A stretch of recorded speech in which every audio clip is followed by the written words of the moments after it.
Hello everyone! Magandang umaga po sa inyong lahat at ito na naman po si Richard Solomon of my YouTube channel, Cha and My Narratives, The Stroke Survivor. Okay, balitang Tokyo 2020 Olympics po tayo. Alam niyo po ba na ang Tokyo Olympics, mula nung napanalunan nila po yung bid po for this Summer Olympics or 2020 Olympics, no? Mula nung napanalunan nila ito nung 8 years ago. It was announced in Argentina during that time. Nanalo ang Tokyo to host the Tokyo 2020 Olympics, no? Tokyo or Japan actually spent 16 billion US dollars for the projects, infrastructure projects, kung saan gaganapin po ang mga events ng the Summer Olympics. By the way, trivia, para po sa kaalaman ng lahat, Olympics or the Summer Olympics is always and has been the epitome of human athletics when it comes to Olympics, no? It is always the platform wherein the best athletes in the world in so many in 206 events or sports are being battled out or contested by thousands of athletes. Although unfortunately, today's Olympics, which is Tokyo 2020, has faced a lot of problems since it was announced like 8 years ago, because since then and until today, at this very day, even before the opening yesterday, because Tokyo 2020 was already declared officially open with the lighting of the torch of the Tokyo 2020 cauldron by Naomi Osaka of Japan, no? One of the best tennis players in the world right now, or the number one. Former number one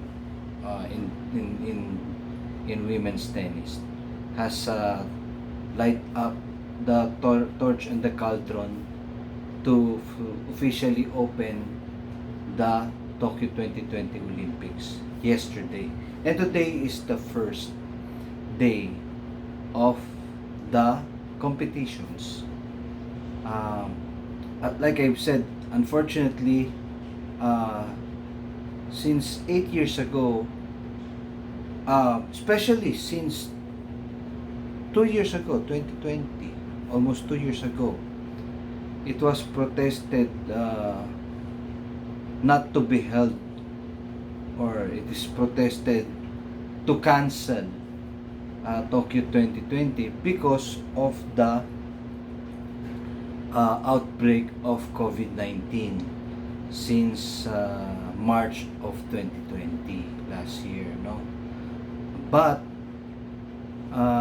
the government, Japanese government, and the Japanese Olympic Committee has insisted to push through with this because they already spent 16 billion US dollars in the infrastructure projects and everything about the preparation and the place, location, the place where they will hold all the events if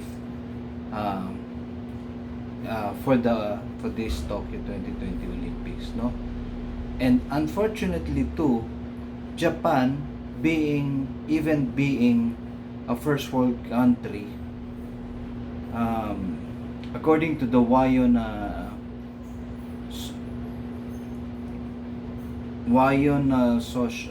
online news agency, has said that Japan has failed to contain COVID-19. That's why it is being protested. For the reason that Japan is one of the advanced countries like South Korea, among others, who are not amenable to the global vaccination policy of the World Health Organization since the outbreak of the COVID-19. So, imagine, and reports has said that there were already 840,000 cases of COVID-19 in Japan and 50,000 deaths already. So bakit nag-fail ang Japan even they have at least a year of preparation for this COVID-19 virus? Bakit nag-fail ang Japan? As I've said a while ago, according to Wayon online news agency, Japan didn't adhere to the global vaccination policy only until this June. So, pinalagpas nila yung 1 year preparation. They did not vaccinate most of the people in Japan. Actually, they only started vaccination this June. And ito yung nakakatuwa sa Pilipinas, no? Alam niyo po ba na ilang milyon na? There are already 5 million people vaccinated in the Philippines at marami pang dumadating at dumating ng vaccine. I think we now have a stock of 50 million vaccines of the different brands of vaccines out there, no?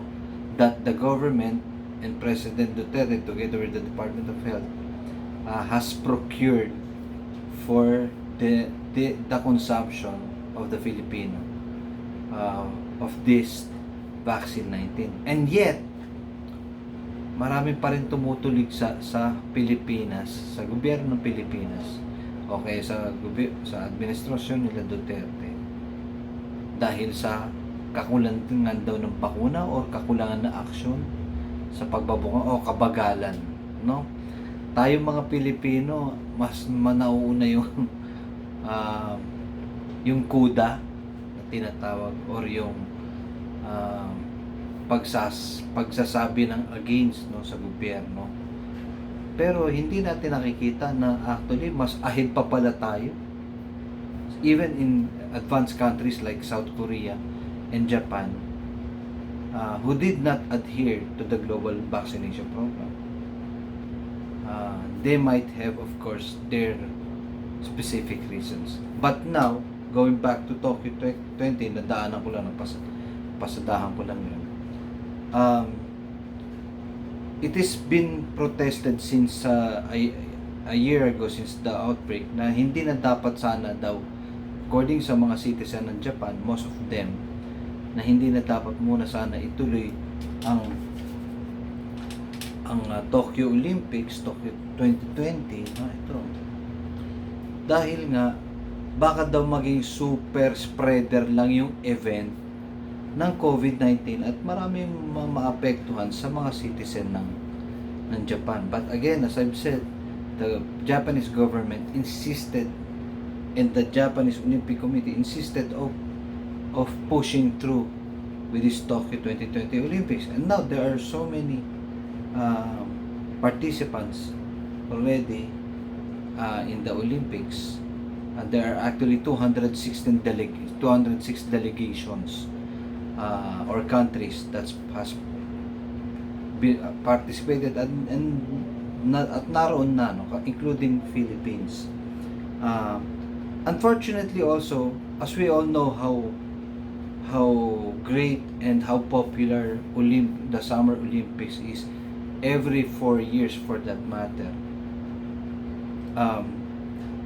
It is sad to note that kahapon, yesterday when it has declared officially open, the cauldron torch was lit yesterday by Naomi Osaka, tennis player. There were only 950 participants or people who are there in the opening ceremony. But still, there were the what you call this, the fireworks was there's fireworks there, and the supposed capacity of the event of the Tokyo Olympics was 68,000, and it was only attended, yes, with 206 delegations, but there were only 950 people inside the venue. Well, part of which is because kahit naroon na rin yung mga athletes, no, marami pa rin na natatakot, of course, sa COVID. That's why sa akin, if my 2 cents would be asked, dapat hindi na talaga muna na-hold tong Olympics, hindi sana natuloy dapat. Tama yung mga nagpo-protest sa Japan. Although the protesters in Japan, the Japanese citizens, are protesting it quietly, no? They are peaceful type of people. So there's only a silent protest. We are holding placards and everything, and shouting and clamoring to the government that i-cancel na sana muna. Up to now, may nagpo-protesta, pero the government pursued. But the reason why it should have been cancelled, tama rin yung mga Japanese citizen, because it could be a super spreader. Dahil meron, in fact, na-break na yung bubble na sinasabi nila sa in preparation nila, no, for this, na sinabi pa nila, there will be zero COVID infections in the Summer Olympics, in the Tokyo 2020 Olympics. So, it was announced by the Japanese Olympic Committee, but the truth is, ngayon pa lang, pagdatingan pa lang, marami na po actually sa mga delegation, iba't ibang bansa ang nakitaan na po na positive sa COVID. Dala-dala lang pumasok, at yung iba nga napabalik na napauwi na, no? Napabalik sa kanya-kanyang bansa, at iba ata naka-quarantine ngayon.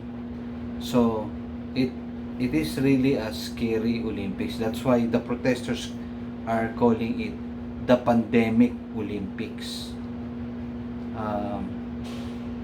Anyway, needless to say, I hope, wala na, nag-umpisa na sila. I hope there will be not much of contamination that would happen among athletes, especially. Marami pa naman doon mga talagang mga popular na mga athletes, no, mga professional athletes, including also Djokovic is there, no, to hopefully he wins the gold medal in the tennis event.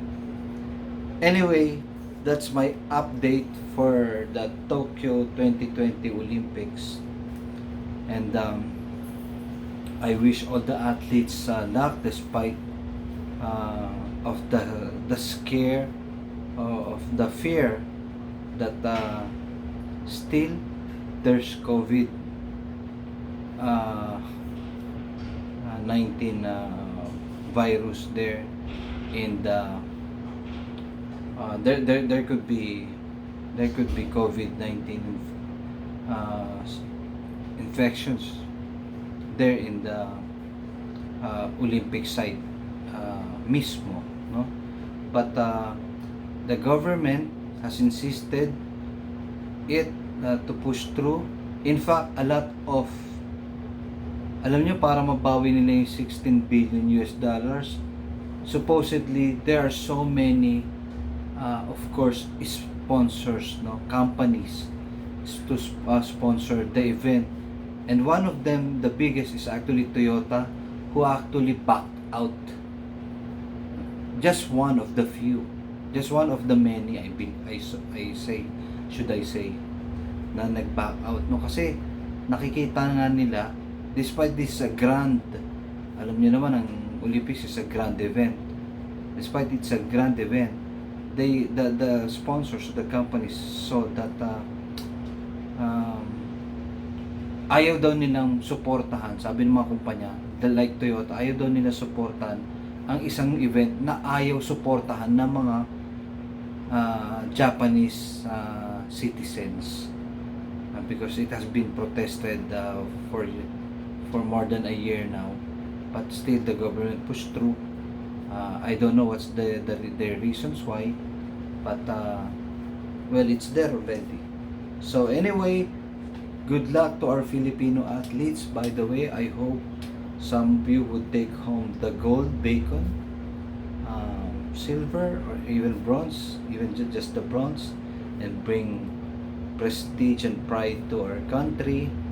But I also pray that not only to the Philippines but to all the athletes there around the world, coming from 206 delegations or countries, to be safe from injury, and most especially from the COVID-19 virus.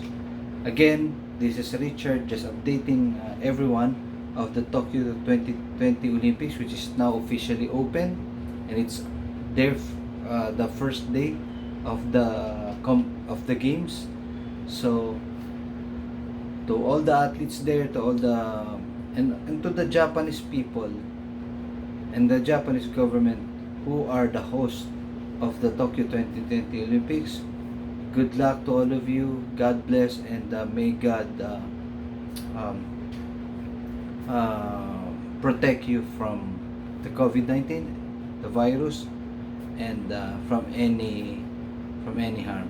By the way, shout out to China. I hope the Chinese people who are plagued by storms today, or typhoons, a very strong typhoon recently, and what's this, like tornadoes.